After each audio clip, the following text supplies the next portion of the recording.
कथा, पुरुषार्थ कथा, सुनो सुनो सिद्धार्थ कथा।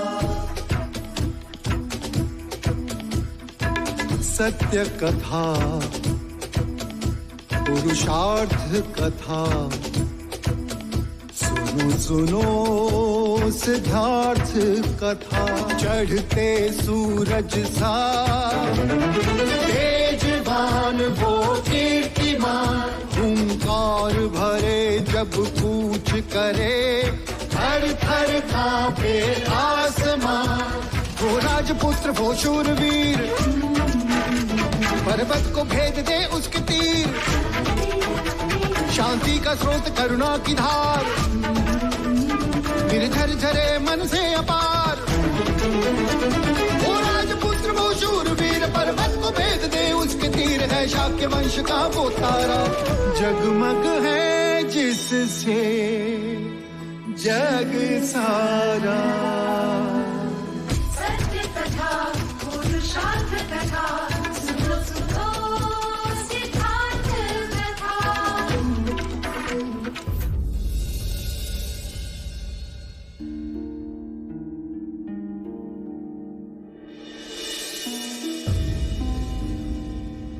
आप? बड़ी देर से सोच रहा हूं कि आपको हित चिंतक कहूं या हित शत्रु। आज अचानक आप विकल्पों की भाषा बोलने लगे। अभी अभी कौशल नरेश राजा प्रसन्नजीत को विदा करके आया हूं। बड़े अपमानित लग रहे थे। चलो अच्छा हुआ, जो समझाना था समझ गए। वैसे आप चाहते क्या हैं मछली राजा? जो मैं चाहता था वो तो हुआ नहीं, परंतु जो लोग चाहते हैं वो मैं होने नहीं दूंगा। खूब समझता हूं मैं आपकी कूटनीति को। पहले अश्वमेघ के घोड़े को रथ में बांधना, फिर कौशल नरेश प्रसन्नजीत को मेहमानों का स्वागत करने को कहना, और संघ सभा में महाराज शुद्धोधन के विरुद्ध राजाओं को उकसाना। आप महाराज के मित्रों को शत्रु बना रहे हैं। आप भी चौकन्ने रहे राजा दंडपानी। आप भी तो महाराज के मित्र होने का दावा करते हैं, परंतु आपको शत्रु प्रमाणित करने में देरी ना होगी। आप कहना क्या चाहते हैं? सांप की भांति आपके दांत नुकीले तो नहीं, परंतु विष तो उनमें भी भरा है। असत्य बोल के आपने भी युद्ध में अपनी सेना नहीं भेजी थी। राजा द्रोणोदन! क्रोधित ना हो राजा दंडपानी। वस्त्र के नीचे सभी नग्न होते। आपकी दृष्टि भी शाक्य सिंहासन पर है, और मेरी भी।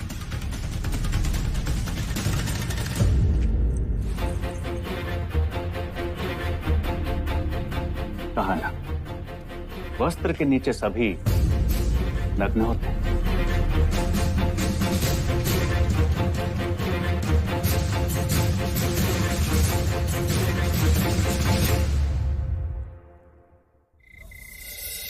राजा दंडपानी, कुछ और दिनों के लिए रुक जाइए। वैसे भी संघ सभा में आपको उपस्थित होना ही है। महाराज सत्य कह रहे हैं राजा दंडपानी। मत प्रदर्शन जो है तो आपको तो आना ही पड़ेगा। आपका मत हमारे लिए बहुमूल्य है। अमिता दीदी, आप भी अकेले देवता जाके क्या करेंगे? यशोधरा भी यही है और भैया भी संघ सभा के लिए रुक रहे हैं। आप भी रुक जाओ ना। हाँ माँ, थोड़े दिन और रुक जाओ ना, शाक्य सभा के बाद चले जाना। वैसे पुत्री के ससुराल ठहरते नहीं है, परंतु ये तो आपका मायका भी है। रह भी लोगी तो बुरा नहीं लगेगा। ठीक है, ये तो मेरा मायका है ही, पर अब ये तुम्हारा ससुराल है। तो बताओ गोपा, कैसे रोकोगी मुझे? हाँ हाँ, अमिता दीदी अब एक रिश्ते में तुम्हारी बुआ सास भी हूँ। बताओ कैसे रोकोगी?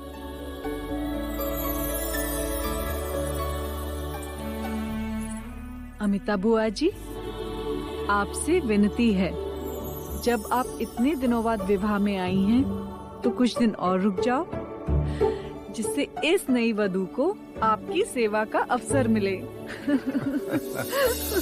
अब आप इतना आग्रह कर रही हैं नई वधू, तो हम रुक जाते हैं। देख लो, बस कहने की देर थी ना। हमने इतना कहा, हमारी एक नहीं सुनी। पुत्री के कहते ही चरण रुक गए।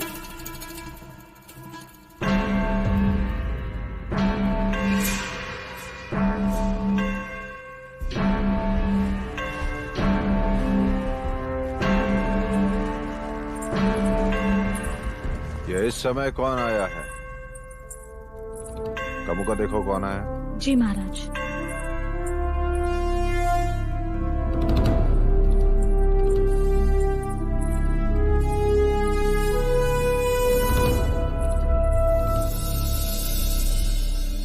प्रणाम महाराज। मोहिनी इस समय? कहो क्या बात है? क्षमा करें महाराज, जो इस समय आना पड़ा। विवाह के पश्चात राजमहल से सारी गणिकाएं रंग महल में आ चुकी हैं, परंतु महाराज कंचनी अभी तक नहीं लौटी।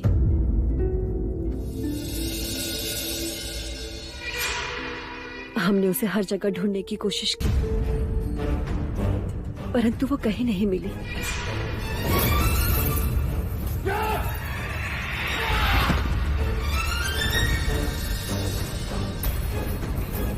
क्या किसी ने कंचनी को राजमहल में कहीं देखा है?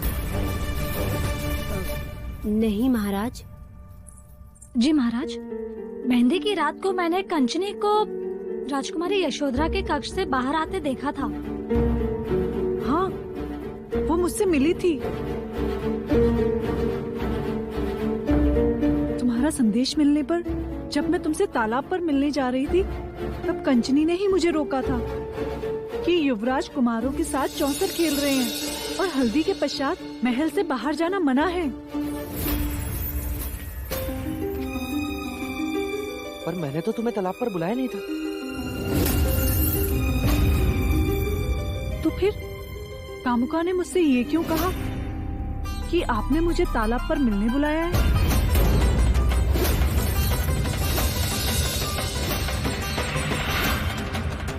पिताजी, मैंने तो कामुका से ऐसा कुछ नहीं कहा।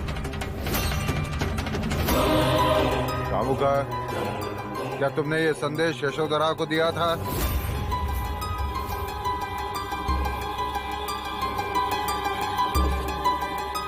हाँ महाराज।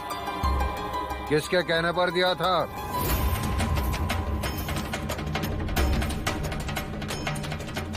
बताओ कामुका, किसके कहने पर किया तुमने ऐसा?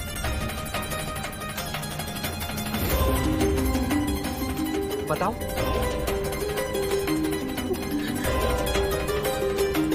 कंचनी,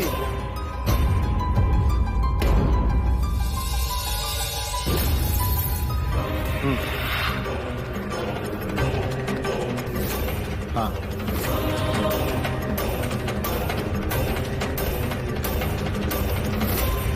कंचनी के कहने पे।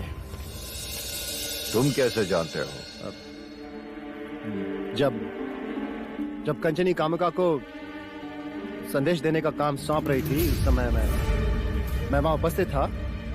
कंचनी मेरी सेवा में थी। हाँ हाँ। पर ज्येष्ठ, ऐसा झूठा संदेश कंचनी ने कामुका को क्यों दिया? ये मैं कैसे जान सकता हूँ महाराज? उस दिन भी उसी ने मुझे रोका था और मेरी चुनर धुलवाने की बात कहकर वो उसे अपने साथ ले गई थी। पर उसने ऐसा क्यों किया? अब इस प्रश्न का उत्तर तो कंचनी ही दे सकती है ना? अनुज, सेनापति से कहो कि रंग महल की गणिका कंचनी को हमारे सामने उपस्थित करें। अवश्य भाई महाराज।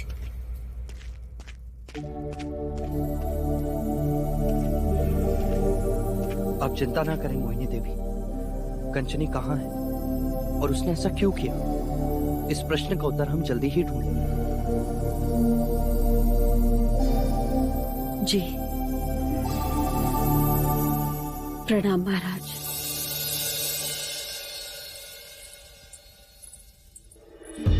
युवराज, अब इन प्रश्नों के उत्तर तो कंचनी की राख से पूछना। जीवन में कुछ प्रश्न निरुत्तर होते हैं सिद्धार्थ, निरुत्तर। और अब कंचनी भी इनमें से एक प्रश्न है।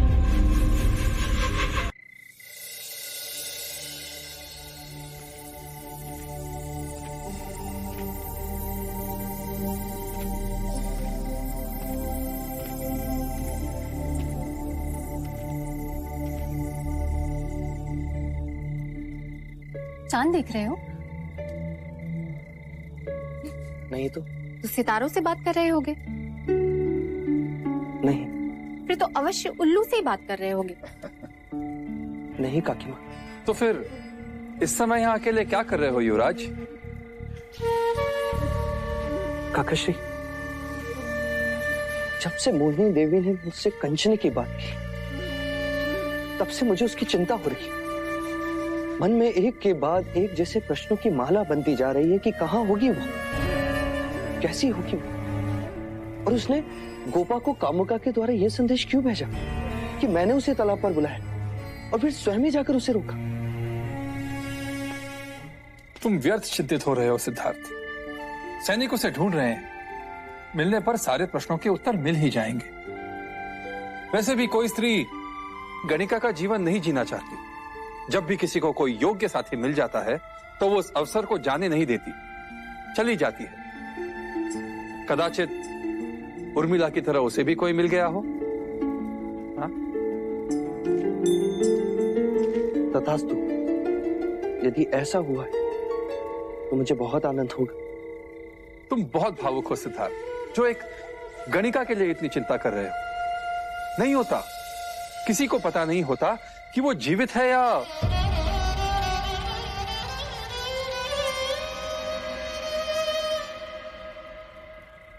और रात्रि के इस प्रहर तो वर को वधु के पास होना चाहिए। नए सपने सजाए यशोधरा तुम्हारी प्रतीक्षा कर रही होगी और तुम यहाँ अंधेरे में कंचनी को ढूंढ रहे हो।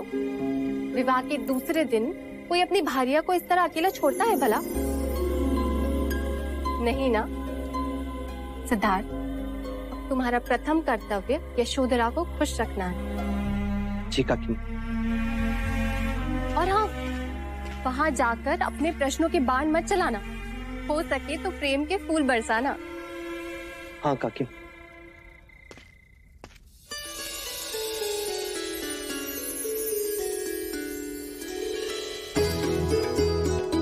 राजकुमारी यशोधरा, युवराज सिद्धार्थ पधार रहे हैं। मैं कब से तुम्हारी प्रतीक्षा कर रही हूँ। क्यों? तुमने जो उपहार दिया था वो ही तुम्हें दिखाना है। मैंने तुम्हें कौन सा उपहार दिया गोपा? नहीं दिया तो कोई बात नहीं, पर तुम तो जानते हो ना कि ये गोपा अपना उपहार अपने आप ही ले लेती है। याद है ना, पिछली बार बांसुरी ली थी।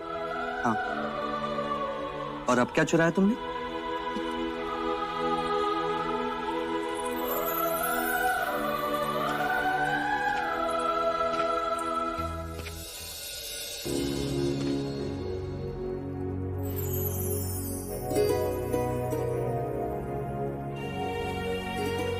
अब कहो, तुमने इसमें रंग कब भरे? नहीं जानता गोपा। कदाचित तुम्हारी याद मुझे इस मूर्ति के पास ले गई होगी और अचानक मैंने रंग भर दिया। तुम्हारी प्रेम की ये रीत मुझे बहुत पसंद आई। बस इसमें एक कमी रह गई है। कौन सी? ढूंढो तो मानू। देखो ध्यान से।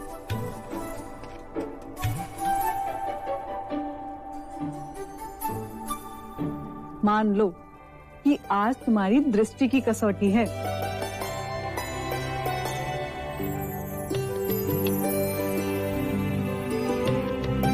इस मूर्ति में केवल तुम्हारी प्रेयसी दिखाई दे रही है,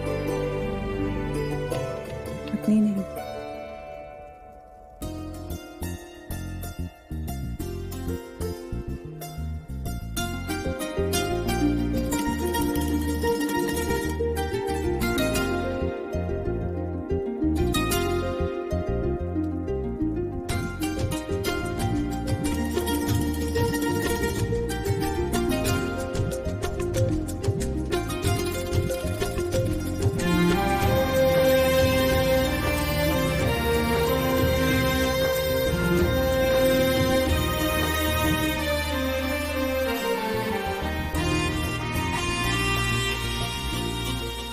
मांग में सिंदूर भरने का अर्थ स्त्री के जीवन को खुशियों से भर देना।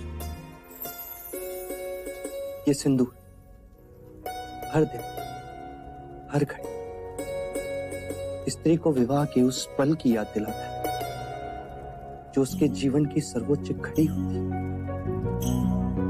तुम दृष्टि की इस कसौटी में तीर्ण हुए युवराज।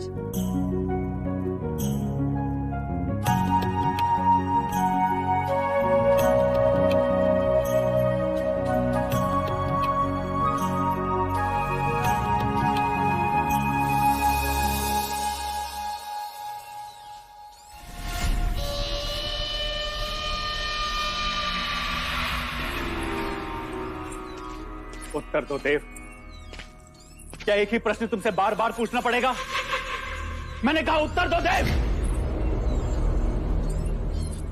जब वो कंचनी की बात से अवगत नहीं है तो फिर आप क्यों उसे? तुम चुप रहो मंगला।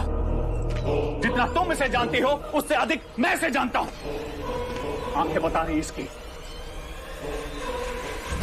बोलो देव, उस कंचनी के कारण तुम पहले भी चर्चा में आ चुके हो। यदि इस बार भी तुमने कुछ किया और प्रत्यक्ष आ गई तो वो नहीं आ सकती। नहीं आ सकती।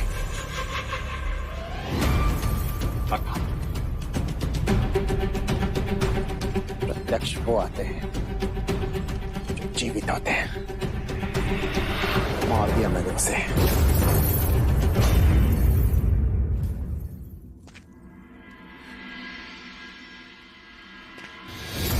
क्यों मारा तुमने उसे?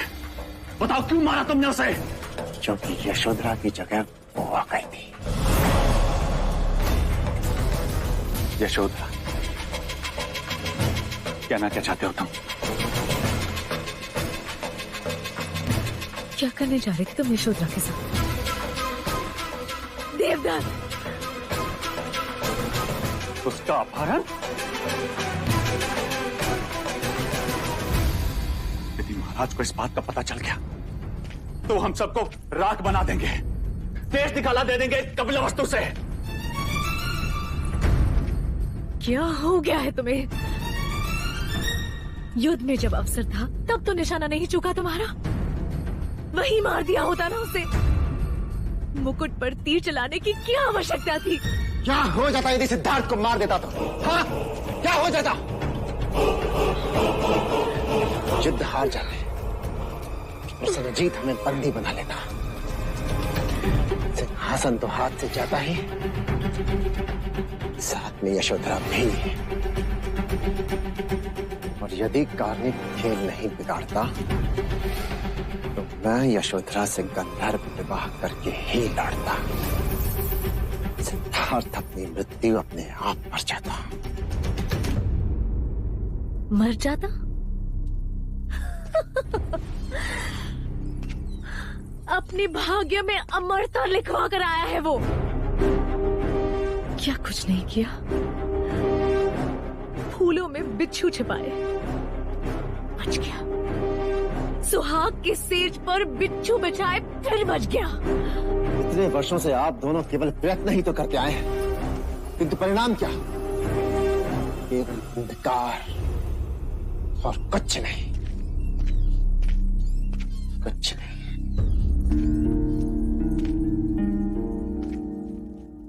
पर उसी अंधकार में एक मार्ग दिख रहा है। कैसा मार्ग? संन्यास का मार्ग। तुम्हें याद है आर्या, असित मुनि की वाणी सुनकर मैंने क्या कहा था? सिद्धार्थ के जन्मदिन पर मैं उसे भेंट में एक कमंडल दूंगी। अब वो समय आ गया है आर्या। साधु संत सन्यासी दुख दया माया पीड़ा वैराग्य और फिर वानप्रस्थ। तुम कहना क्या चाह रही हो? यही कि सिद्धार्थ के पास बस 2 मार्ग हैं, या तो जग से जाए या फिर वन में जाए। जग से नहीं जाता तो वन में जाए। देखते जाओ आर्य, अब सिद्धार्थ को मैं कैसे भगवा पहनाती हूँ।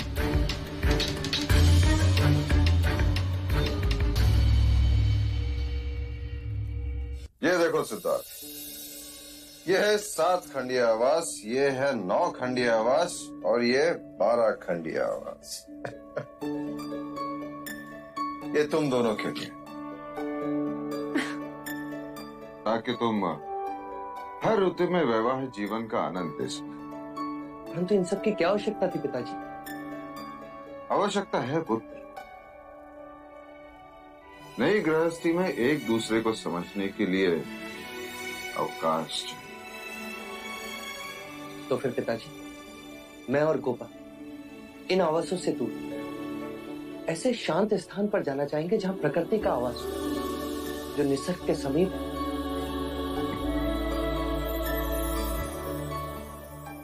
जैसे तुम चाहो। एक उपहार आपने अपने पुत्र को दिया, तो अब एक उपहार मैं भी अपनी बहू को देना चाहती हूँ। अवश्य अवश्य। लौशिका,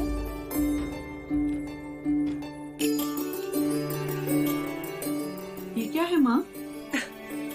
ये सूत्र कुलगुरु ने तुम्हें पुत्र रत्न प्राप्ति के लिए दिया है। इसे विवाहिता की बाईं हाथ की कलाई में बांधा जाता है। कहते हैं जिस दिन संतान का आगमन संभव हो जाता है, ये सूत्र अपने आप छूट जाता है। माँ, क्या तुम सचमुच इन सब बातों पे विश्वास रखती हो? विश्वास एक परंपरा है सिद्धार्थ, और हमें उन नियमों का मान रखना चाहिए। परंतु समय के साथ उन्हें परिवर्तन होने चाहिए। क्षमा करें माँ, पर कहते हैं हमारे पूर्वज जंगलों में रहते थे, निर्वस्त्र घूमते थे, पर हम सब तो वस्त्र पहनते हैं। वो पेड़ों और गुफाओं में सोते थे, हमने हमारे सोने के लिए आवास बनाए। वो शिकार करते थे, हम धान उगाते। परिवर्तन तो सब जगह है, तो इन नियमों में क्यों नहीं? सिद्धार्थ, कुछ बातें ईश्वरीय होती है, उन्हें बदलना ठीक नहीं। यही तो प्रश्न है कि मैंने केवल ईश्वरीय बातें सुनी। इन बातों को कहते हैं ईश्वर को तो किसी ने नहीं सुना।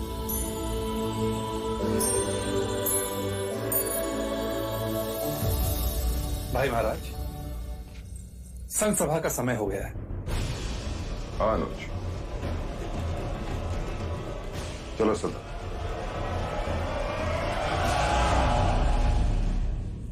आज संघ सभा में हम पर कई प्रश्नों के तीर चलाए जाएंगे, और उन सभी प्रश्नों के उत्तर हमारे पास हैं पिताजी। यदि हमारे निष्ठा पर कोई प्रश्न करे तो तुम्हें शांत रहने की कोई आवश्यकता नहीं, चाहे मतदान पर उसका जो भी प्रभाव पड़े। आप निश्चिंत रहें, हमारी प्रामाणिकता ही हमारी शक्ति है पिताजी। सत्य हमारे पक्ष में, संपूर्ण शाक्य संघ मिलकर भी उस सत्य को झुठला नहीं सकता।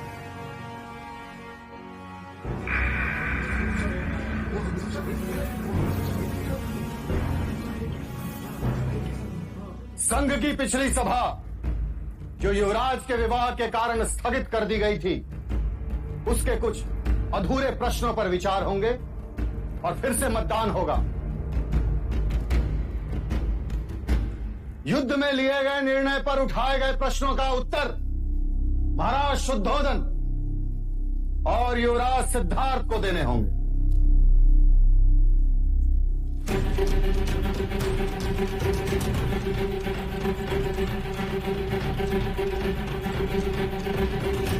महाराज आप प्रश्नों के उत्तर हमें देंगे तो अध्यक्ष के स्थान पर बैठने का अधिकार हमारा कैसे हो सकता है?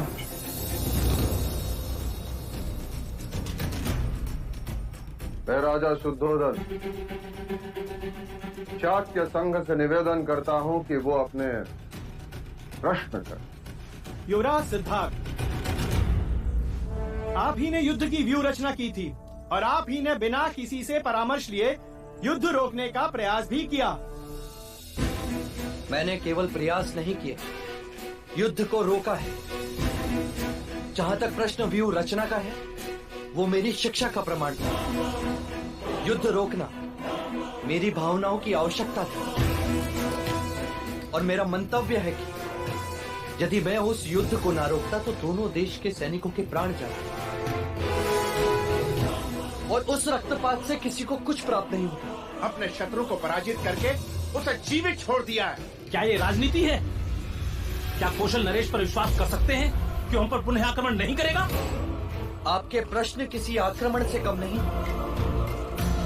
प्रसन्नजीत पहले युद्ध में पराजित हुए, उसके बाद हमारा मित्र बने। आप सब जानते हैं मित्रता शत्रुता की विरोधी है। प्रसन्नजीत हम पर पुनः आक्रमण करने से पहले उस युद्ध के बारे में सोचेगा। यही तो खेद की बात है युवराज, सब आपकी तरह नहीं सोचते। अपमान का बदला लेने का प्रण लेकर गया है प्रसन्नजीत। जाते हुए कहकर गया है कि कपिल वस्तु को उध्वस्त कर दूंगा। भविष्य की गर्भ में क्या छिपा है ये कौन जानता है? न आप न मैं। तो फिर हम कल की चिंता क्यों करें? महाराज शुद्धोधन, कौशल से युद्ध के कारण कितनी प्राण हानि हुई है। सवारी और शस्त्र जुटाने में राजकोष खाली हो गया है। क्या आपको इसकी चिंता नहीं है महाराज? परंतु उस समय युद्ध हमारी प्राथमिकता थी। तो विजय के पश्चात आज तक आपने प्रसन्नजीत से युद्ध का खर्च क्यों नहीं लिया महाराज? शीघ्र ही लेंगे। तब जब प्रसन्नजीत हम पर पुनः आक्रमण कर देगा तब? हाँ बोलिए बोलिए। विवाह में प्रसन्नजीत को आमंत्रित कर आपने अपनी मनमानी की। युद्ध से पहले प्रसन्नजीत हमारा शत्रु था और युद्ध के पश्चात हमारा मित्र, और मित्र को विवाह में आमंत्रित करना हमारा कर्तव्य था। वाह युवराज, और युद्ध में जितने शाक्यों ने अपने प्राण दिए उनके प्रति आपका कोई कर्तव्य नहीं? केवल व्यर्थ बातें करने का कोई अर्थ नहीं। यदि आप शाक्य शूरवीरों के बलिदान को सम्मानित करना चाहते हैं तो बताइए, आप में से कौन है जो उन घायल सैनिकों की पीड़ा पूछने गया?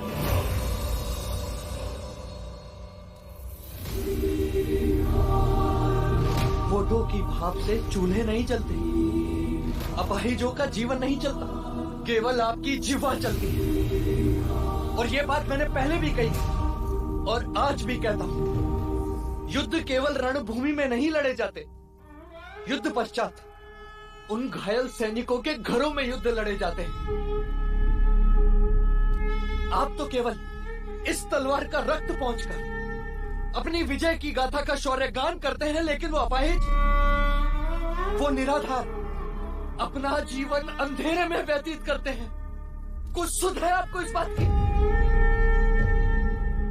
युद्ध हम भी नहीं चाहते, परंतु कोई हम पर आक्रमण करेगा तो तलवार म्यान से निकालनी ही पड़ती है। सुरक्षा के लिए, शांति के लिए, अपने देश की रक्षा के लिए। हाँ अवश्य।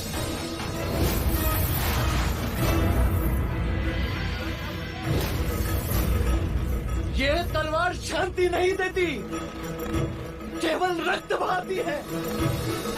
ये सुरक्षा नहीं देती, मनुष्य में असुरक्षा की भावना को जगाती है। यदि आप अपने देश के लिए कुछ करना चाहते हैं तो युद्ध के बारे में मत सोचिए। युद्ध कभी निवंश नहीं होता, वो दूसरे युद्ध को जन्म देता है। युद्ध की कोख से शांति नहीं, केवल युद्ध पैदा होता है, केवल युद्ध पैदा होता है। आज मैं संघ से प्रार्थना करते हुए यही कहना चाहता हूं कि मैं हमेशा शांति का साथ दूंगा, चाहे युद्ध लड़ने वाले मेरे साथ हो या नहीं।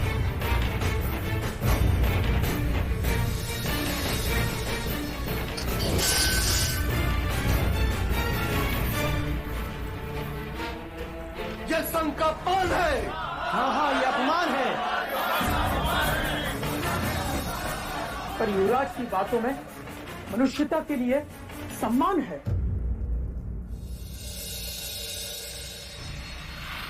आप सब ने महाराज और युवराज के मंतव्य को जान लिया। अब अविश्वास के लिए मत प्रदर्शित होंगे।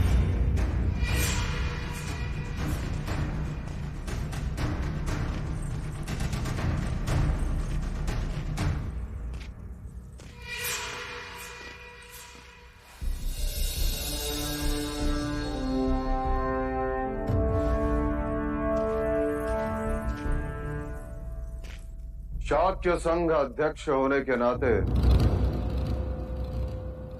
मत प्रदर्शन से पहले मैं संघ से कुछ निवेदन करना चाहता हूं। जो शाक्य राजा मेरे और सिद्धार्थ के पक्ष में हैं, वो अपनी तलवार मेरे दाहिने ओर रखें, और जो हमें विरोध कर रहे हैं वो अपनी तलवारें मेरी बाईं ओर रखें।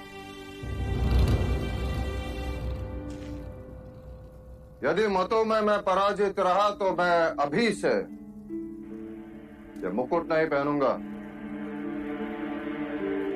और यदि मैं जीत गया तो जिस राजा ने मेरे भाई और तलवार रखी है वो आज से मुकुट नहीं पहनेगा।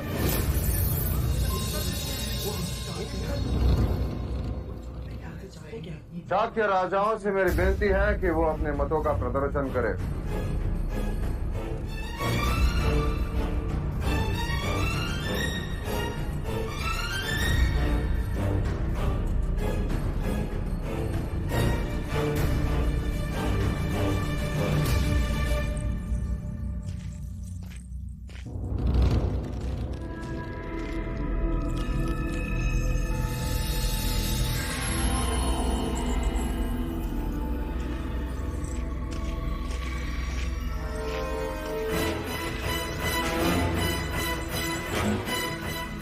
पहले आप विरोध में मत डालिए, फिर मैं जाऊंगा मंझले राजा।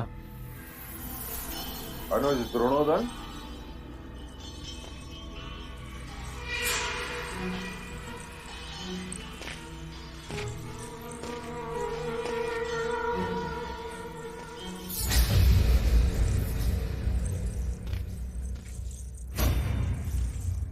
राजा दंडपानी,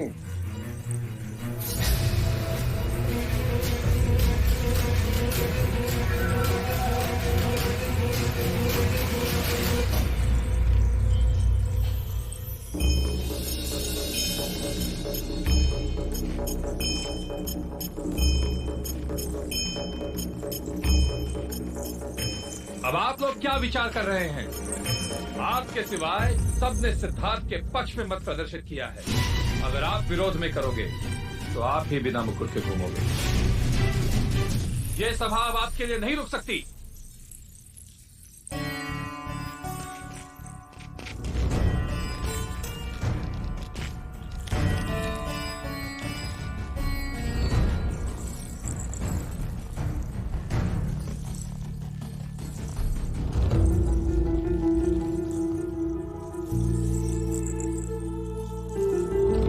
प्रदर्शन ये प्रमाणित करता है महाराज कि सारा शाक्य संघ आपके साथ है, और ये सभा युवराज सिद्धार्थ के साथ है।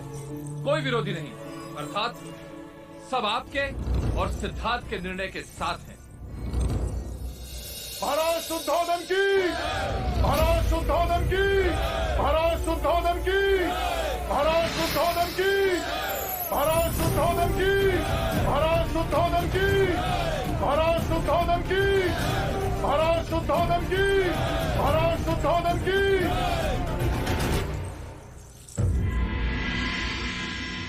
महाराज जी, ये काढ़ा पीछे। हाँ, पीछे। महाराज प्रसन्नजीत पधार रहे हैं। और लीजिए।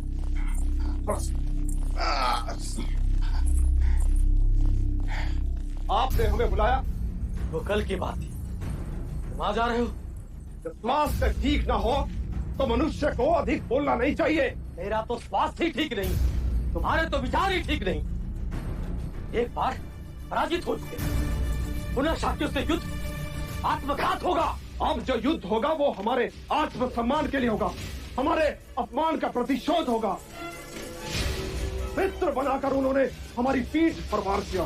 प्रसन्नजीत, प्रतिशोध के लिए युद्ध करना मनुष्य की बुद्धिमानी नहीं है।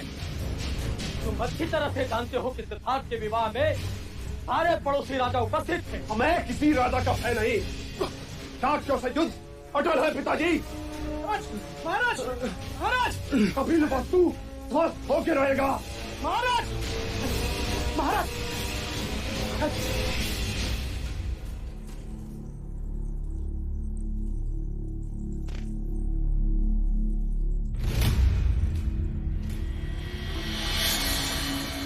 आपके रोकने से युद्ध टलेगा नहीं। अग्नि संस्कार की तैयारियां करो।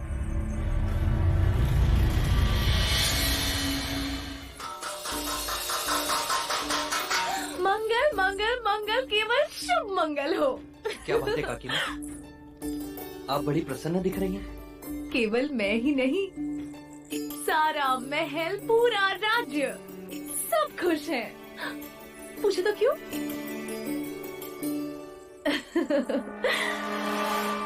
क्योंकि युवराज, तुम शीघ्र ही महाराज बनने वाले हो। अरे त्याज दो उदासी, खुशियां मनाओ। आज शाक्य संघ की परिषद में किसी भी राजा ने तुम्हारे विरुद्ध मत नहीं दिया ना? हाँ काकी माँ, ये घटना अपने आप में एक आश्चर्य है। खुशी का आश्चर्य पुत्र, खुशी का आश्चर्य। अब शीघ्र ही तुम्हारा राज अभिषेक हो जाएगा, परंतु उससे पहले क्या तुम अपने राज्य को देखना नहीं चाहोगे? देखना तो चाहता हूँ। अपनी प्रजा से मिलना नहीं चाहोगे? मिलना चाहता हूँ। तुम्हारी प्रजा तो तुमसे मिलने के लिए बहुत आतुर है। क्या तुमने उनसे मिलने की कोई चाह नहीं? है काकी माँ, पर पिताजी की आज्ञा का उल्लंघन नहीं कर सकता। हाँ, वो तो है।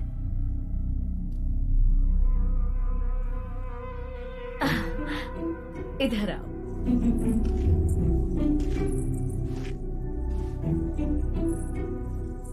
ये मैं तुम्हारे लिए लाई हूँ। अच्छा लगा? अरे नहीं, इसे मत खोलो, इसे बंद ही रहने दो। ये तो तुम्हारे लिए है ना? परंतु खोल कर नहीं देखूंगा तो मुझे पता कैसे चलेगा इसमें क्या है? वही तो मैं कह रही हूँ पुत्र, इतनी छोटी से डिब्बे को खोलने के लिए इतनी आतुरता, और इतने बड़े राज्य को देखने के लिए कोई आतुरता नहीं। महाराज तो उत्सव मनाकर, तुम्हारे सर मुकुट रखकर शीघ्र ही तुम्हें शाक्य राजाओं का महाराज घोषित कर देंगे। परंतु पुत्र, उससे पहले तुम्हें अपनी उस प्रजा को जानना चाहिए जिस पर तुम राज करने वाले हो।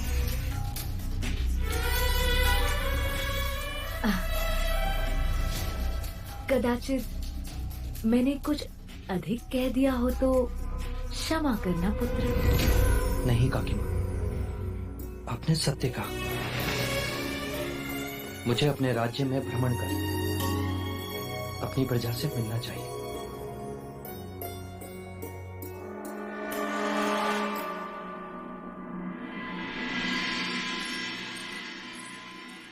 बधाई हो महादेवी, बधाई हो।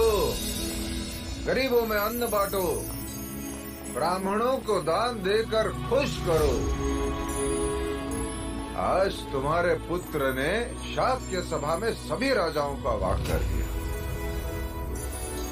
सब बस उसे सुनते रहें, उसके विचारों से प्रभावित होते रहें। किंतु हुआ क्या देव, विस्तार में कहिए। जानने के लिए केवल इतना है महादेवी कि आज शाक्य सभा में युवराज सिद्धार्थ के विरुद्ध एक भी मत नहीं पड़ा। अरे वाह, तो यहाँ भी मेरे पुत्र का यशोगान चल रहा है।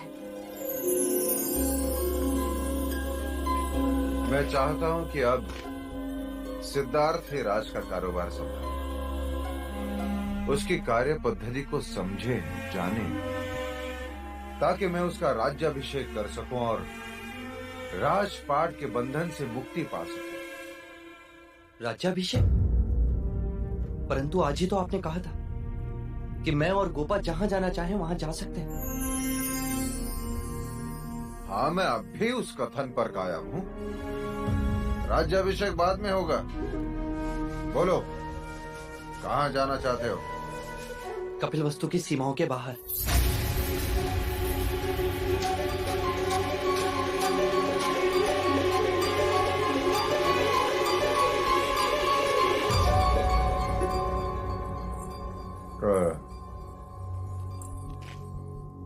क्यों पुत्र? पिताजी, मैं उन स्थानों पर जाना चाहता हूं जहां पर हमारा राज्य है, पर मैंने देखा नहीं। लोग अपने हैं, पर मैं उनसे मिला नहीं। मैं पूर्ण शाक्य गणतंत्र प्रदेश का भ्रमण करना चाहता हूं पिताजी। तुम्हें भ्रमण करने की क्या आवश्यकता है? ऋणोदन, अमितोदन, देवदत्त हैं। वो तुम्हें राज्य की परिस्थिति से अवगत करते रहेंगे। परंतु पिताजी, मैं उन परिस्थितियों को स्वयं अपनी आंखों से देखना चाहता हूं। मैं तुम्हें अनुमति नहीं दे सकता पुत्र। कारण? मेरे पास कोई कारण नहीं।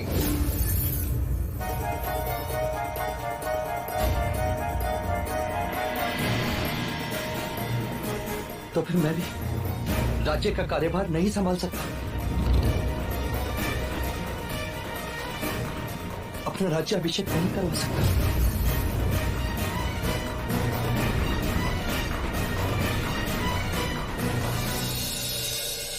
सत्य कथा, पुरुषार्थ कथा, सुनो सुनो सिद्धार्थ कथा।